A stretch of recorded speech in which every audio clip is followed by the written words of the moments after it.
This isn't just a cult. This is a cabal. This is an assemblage. This is hurly-burly. This is disquiet. This is poetry. This is fiction. This is reality. This is bedlam. This is a discussion. This is an interview with the creeping man. Hello. My name is Bjor6n Oranj.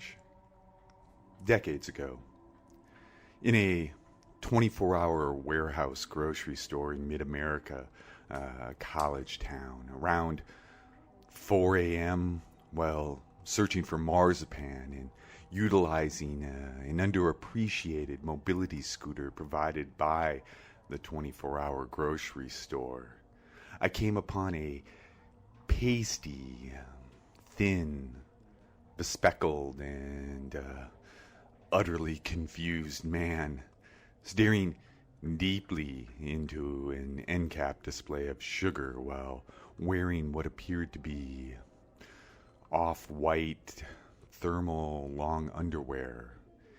He was holding an unlit Roman candle in his hand. He seemed entranced.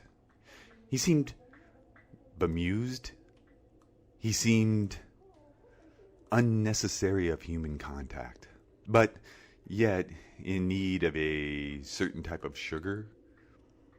I introduced myself. I was drunk and high, I think.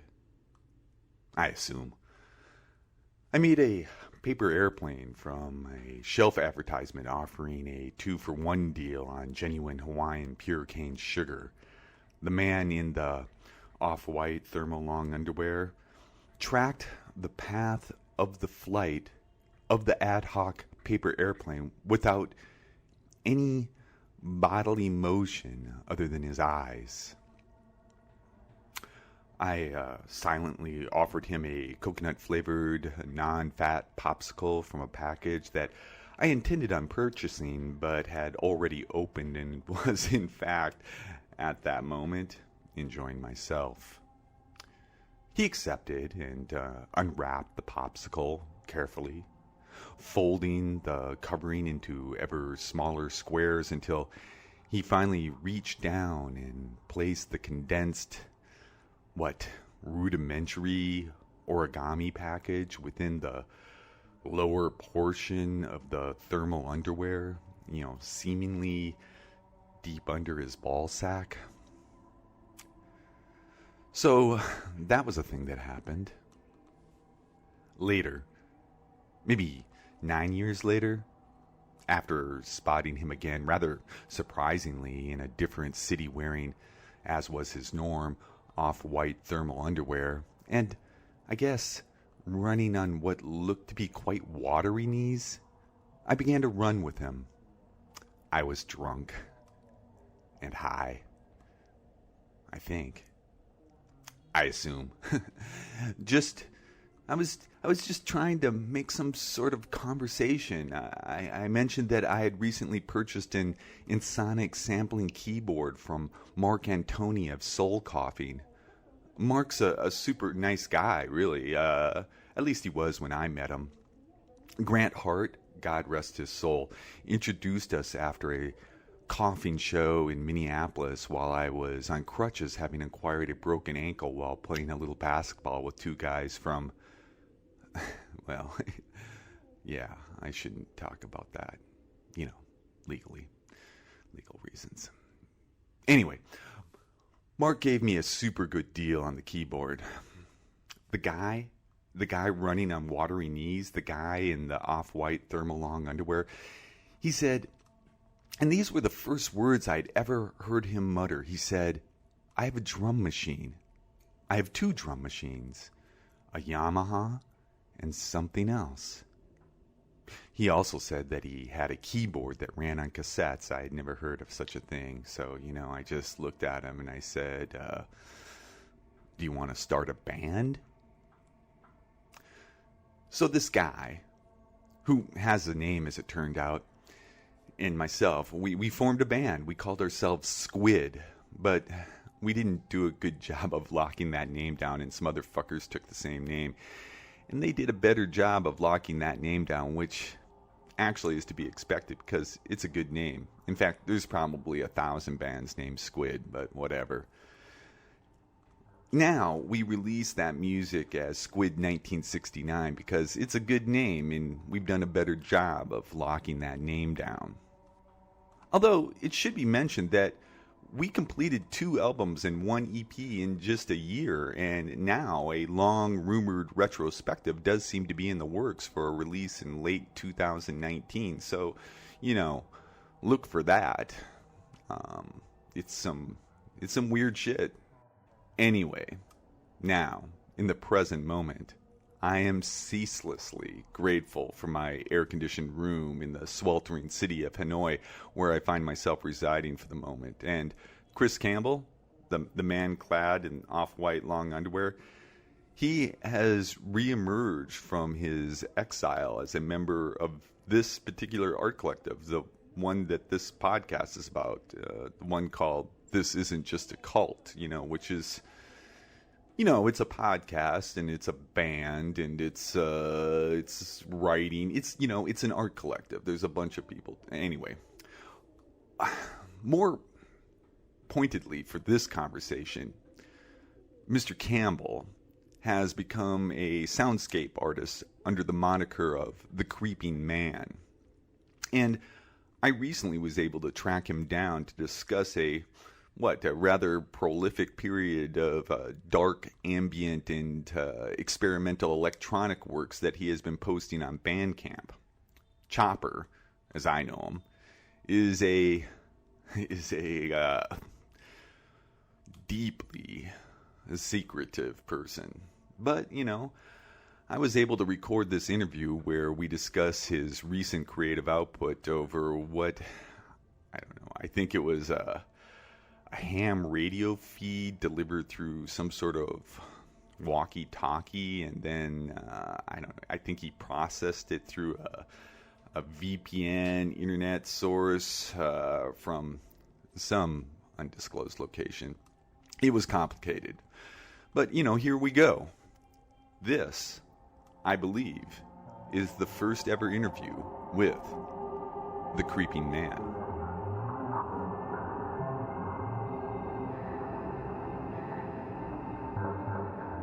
Chopper, it's been too long, my friend. I miss you. I do too. You seem to have returned to creating music after something of a long hiatus. Yeah. After Squid ran out of steam or whatever, you seem to be moving towards a career writing fiction. I remember you dedicating quite a bit of time and energy to that endeavor. What became of that? In America, a thriller or mystery story writer, as we call them, is slightly below the salt. What do you mean by that? You can write a very lousy, long historical novel full of sex, and it can be a bestseller, and it can be treated respectfully. Right. Yes. Yeah. I guess that is true, but I seem to recall that you did get some accolades from, a number of different people for the work that you were doing. So then how long did it take me? You starved to death for 10 years before your publisher knows you're any good. And then I got word that you were in Los Angeles. That doesn't really seem like your scene. It's a bit too, social, sunny, crowded. I don't know, a little bit of a cliche. For me, I was a bit shocked. Well, I lived many years in Los Angeles, and Los Angeles had never been written about. California had been written about, a book called Ramona. Yeah. A lot of sentimental slop. Oh. But nobody in my time had tried to write about the Los Angeles background in any sort of realistic way. Realistic? Mm-hmm. Is that the word for what you were writing about while there? I mean, I hope you don't mind me being frank with you, Chopper, but realistic is not the word that I would have chosen. Experimental, maybe. Mm-hmm. Trial? No, untried? Mm-hmm. Investigational fiction? Mm-hmm. Tentative? Mm-hmm. New? Mm-hmm. That's a humdinger there. What would you call your style? I mean, for me, certainly not realistic. Don't get me wrong. I quite enjoyed the very detailed worlds you were creating in those novels. I mean, you were demonstrating a whole new level of commitment. I'm not sure if I really followed the one that was completely written in an alien language, but... Yes, but you're an experienced journalist. Oh, you're very kind. I'm just trying to pay the bills and see a little bit of the world at the same time. I never consider myself a real journalist. Maybe a correspondent for hire. I pick up a gig, go to some destination where there was a rumor of a story. I kick around at things for a while and see what happens. I am a bit of an imposter. Mm-hmm. I don't know if any of that work has been really any good at all. I thought it was, and also in St. Petersburg. St. Petersburg, wow. That takes me back. I spent, a year there? It was supposed to be 4 days. I totally got sucked into, well, I don't want to get sidetracked on that. I don't think any American could have done it more accurately. Again, you're too kind, my friend. Let's talk about this new EP that you've just released as The Creeping Man. Yeah. In some ways, it sounds more upbeat than your previous works as The Creeping Man, but it still seems pretty dark. And if you don't mind me saying, maybe a bit autobiographical. Mm-hmm. Am I on to anything there? I don't think I ever, in my own mind, think anybody's a villain. So these tracks are about villains? Yes, they exist. Right. But you're not talking about actual villains. James Bond type of villains. I think you're creating the ominous tone of our inner minds, how we destroy ourselves. How do you move from being a writer conveying complex environments using words to being a sound manipulator conveying the same types of complex ideas without words? Very simply. Oh, okay, right. Very simply. Mm-hmm. Well, for the purposes of our listeners, who I am sure are very curious about this method, could you, if you don't mind, maybe elaborate on this process a little? Well, first of all, the syndicate has to decide that he must be killed, and they don't want to kill people. Uh-huh. It's bad business nowadays. Certainly, of course. Then when they make the decision, they telephone to a couple of chaps, say, in Minneapolis, who own hardware stores or something or other, and have a respectable business front. And these chaps come along to New York, and they're given their instructions. Uh-huh. And they're given a photograph of the man and told what's known about him. And when they get on the plane... Wait. They get on a plane, but don't they have guns? They're given guns. Uh-huh. Now, these guns are not defaced in any way, but they're guns that have passed through so many hands that present owners can never be traced. The company could say the first purchaser. Uh-huh. So they go to where the man lives. Yeah. They get an apartment across the street from him, or a room. And they study him for days and days and days until they know just exactly when he goes out, when he comes home, what he does. And when they're ready, they simply walk up to him and shoot him. And they have to have a crash car. Bugsy Siegel was a great man for the crash car. The crash car is in case a police car should come down the street, and it accidentally, on purpose, smashes the police car. The other fellow to get away, to get back on the plane, go home. That's all there is to it. Okay, well, how about if we give one of those tracks a listen? I was thinking... How many fingerprints have ever been taken off guns? Right. Yes, I don't know, but... The butts aren't made that way. They're made to be rough. Okay, well, how many hours did you spend creating this track? 10,000. 10,000 hours? If it's an important man. I'm confused. It's small money to the syndicate. Can we go ahead and listen to the track?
The voice on that track, it's quite haunting. It seems familiar to me. Can I assume it's you?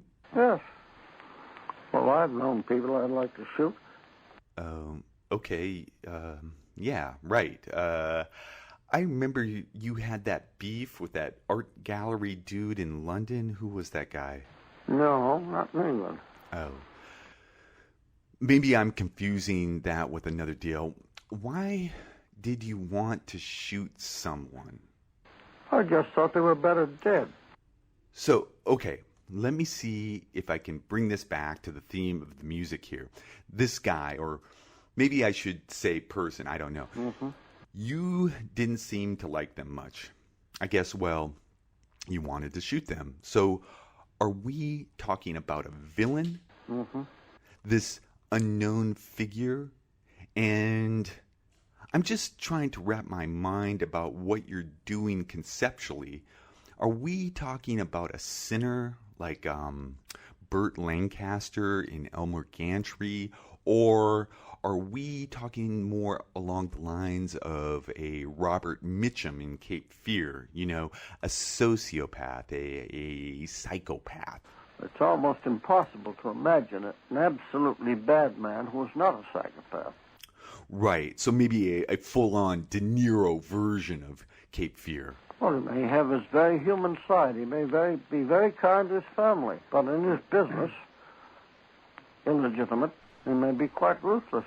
I guess we are all capable of being both a saint and a sinner. Is that what you're getting at with these songs? You don't find anyone really. It's all bad.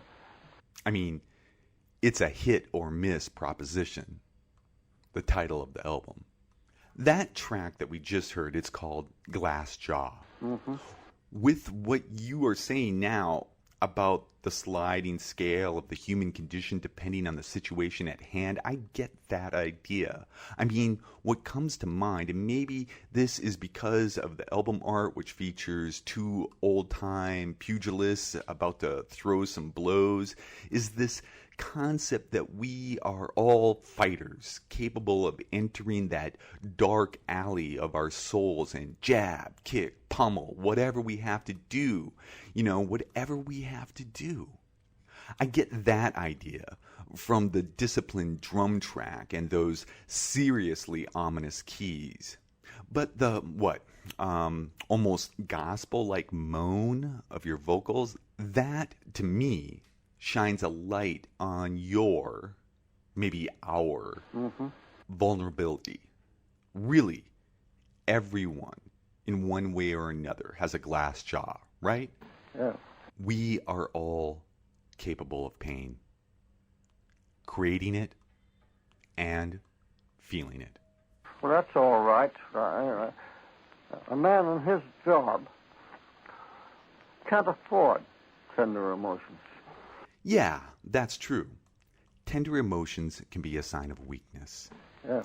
If I can further investigate the meaning of that track or discuss the feeling that you are creating for your listener, I would say that I see a character with a buffoonish facade of confidence, a puffed out chest in an ill-fitting suit with too much product in his hair and an overly large voice in comparison to his monosyllabic vocabulary. Mm-hmm.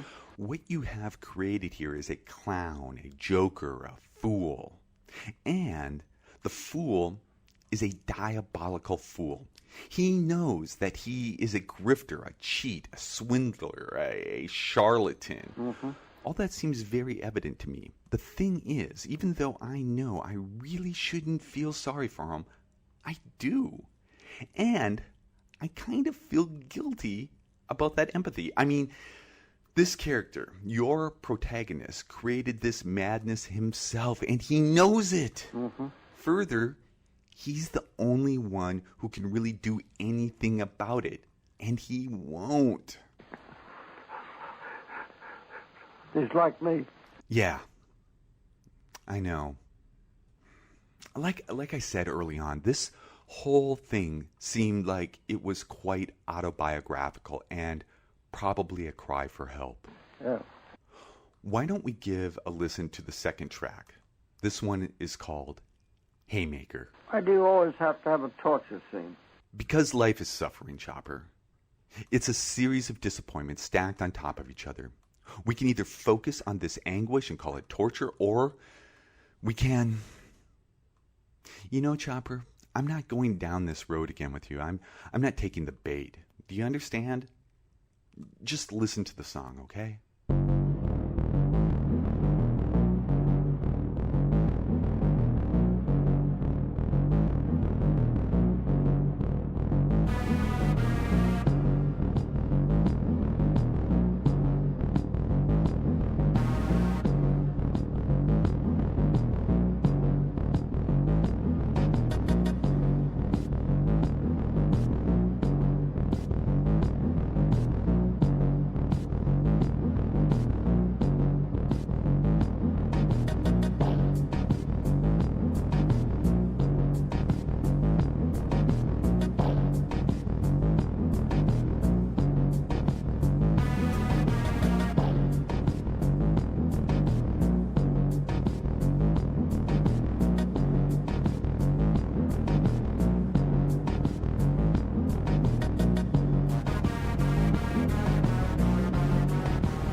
That track is titled Haymaker, and you must be quite pleased with the reviews so far. They seem to be rather first-rate, wouldn't you agree? Every one that I've read. Fantastic. I'm really glad to hear that. I wanted to ask you about your process. I think a lot of our listeners are interested in the way that artists come up with their ideas and how they go about their work. So when you enter your studio to record, what is the first thing that you do? The first thing you do is vomit. Well, no doubt. I think that is a pretty common situation for most artists. The suffering artist is a stereotype, but maybe it is a stereotype because there is some truth there. You're going to suffer a little, that's true. Certainly. I know it's true for me. I've just finished writing a new book, and I vomited almost all the way through the process. Have you? Yes, actually, I just turned it into the publisher 2 days ago. What's it called? It's called Dead Milk and the Magic Hammer. It's a bit of a thriller, I guess. How can you write so many books with all the other things you do? You know, they're not that good. I only spend maybe 2 months on them. I can't write a book in 2 months. Well, if I were you, I wouldn't try so hard. I mean, is quality really the point? Quantity is where it's at. Look around. That's the truth. Well, maybe or maybe not, but I still can't write a book in 2 months. The fastest book I ever wrote, I wrote in 3 months. There is also, the idea of just taking some mood-altering or perception-altering substance. Many artists have benefited from working while on drugs, and many of them have become highly prolific while producing some great work. Take Anton Newcomb from Brian Jonestown Massacre or Jack Kerouac, And so could Earl Stanley Gardner. Right. In fact, or Edgar Wallace. Sure. You know the story about Edgar Wallace going to Hollywood, and they asked him if he would write an original story for a screenplay. And they expected him to take about 6 weeks. This was on a Friday. He was back on Monday with it finished. Yeah, I've heard that.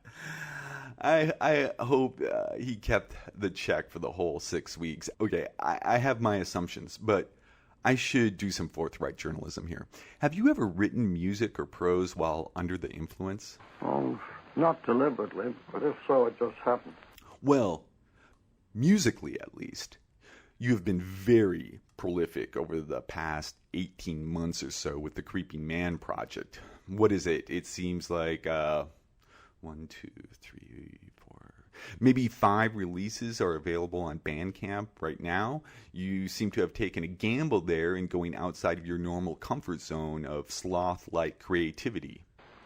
I don't enjoy gambling at all. It's the only vice I don't possess. Well, it is the only vice I don't possess. I have no interest in gambling. Except for a few exceptions, like, well, I shouldn't say except for a few exceptions. It's a bad tautology, isn't it? Like yourself. And there are a few. The American thriller is much faster paced. Okay, once again, you lost me there. I thought we were talking about... All right, I'll go along. What is this about, the American thriller? Oh, well, the private eye is a catalyst. He's the man who resolves the situation. He doesn't exist in real life, unless you can make him seem real. He doesn't make any money on it. But that's because I've known him so long that he's not real as a specimen of a private detective. Yes, the private detective. He's have an immense interior courage, though. That goes without saying. Mm-hmm. I'm sure it is very stressful. I think we have gotten off the subject once again of your music. Can we... Wives of policemen don't have a very good time in America. Policemen get shot every once in a while. Well, they carry guns. Although I've known a police captain in La Jolla who carried a gun for 28 years and never used it except when he required to on the police pistol range to qualify. Shot a man with it. I've never been to La Jolla. It's a mystery to me. Yes, I agree. There has to be an element of mystery. In fact, there has to be a mysterious situation. This whole interview has become a mystery to me. I guess that shouldn't be surprising. He knows that there's something strange about it, but he doesn't know just what it's all about. Are you talking about me as if I were not actually conducting this interview? It seems to me that the real mystery is not who killed Sir John in his study, but what the situation really was, what the people were after, what sort of people they were. Sir John. Elton? Do you consider him an influence? Yeah, that's true. I see that you recently did a commercial jingle for Castleberry's Stew. Why? That surprised me. It seems like a sellout. No, I don't have to buy them. They send them to me free. This latest release is titled A Hit or Miss Proposition. Knowing you, I imagine you went through a number of possible titles. Pagoda, Suitable for Framing, The Deadly Mermaid. Those are all damn good. Yeah. You have always had a way with words. Yeah. This has been great. Thank you so much for taking the time to talk about the new album. Mm-hmm. It has been far too long. I would love to have you in the studio sometime to record another interview if we ever happen to be in the same city at the same time. I would love to see those off-white long underwear suits of yours. Well, I love to see you always. Great. Thanks again, Chopper. The Creeping Man's A Hit or Miss Proposition is now available on Bandcamp. Follow the show links to get your copy. Let's play this out with another track from the release. This is Down and Out.